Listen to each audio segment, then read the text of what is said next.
السلام علیکم۔ بسم اللہ الرحمن الرحیم۔ اگر دروازہ پتھر کا ہو تو دستک ریاضت ہے، لیکن دروازے کے پیچھے پتھر ہو تو دستک حماقت ہے۔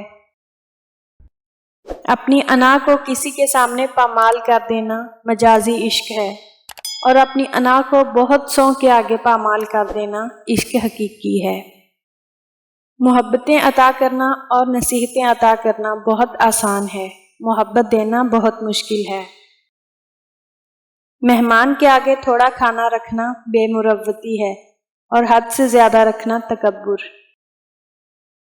لوگ کیا کہتے ہیں یہ چھوڑ دو، اللہ کیا کہتا ہے اس بات پر زور دو۔ دنیا میں 3 طرح کے لوگ ہوتے ہیں، ایک جو کہتے ہیں پر کرتے نہیں، دوسرے جو کہتے ہیں اور کرتے بھی ہیں، تیسرے جو کرتے ہیں پر کہتے نہیں۔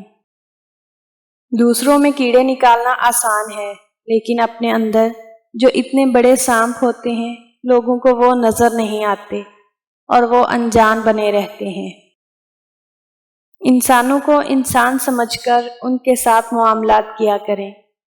اگر ان سے فرشتوں جیسی امیدیں وابستہ کر لوگے تو مایوسی کے سوا کچھ بھی حاصل نہیں ہوگا۔ جو دوسروں کو اپنے روب میں لینے کی کوشش کرتے ہیں، یا تو وہ دوسروں پر اپنی برتری ظاہر کرتے ہیں یا احساس کمتری کا شکار ہوتے ہیں۔ کسی بڑے درویش سے زیادہ طاقتور دعا آپ کے والد اور والدہ کی ہے۔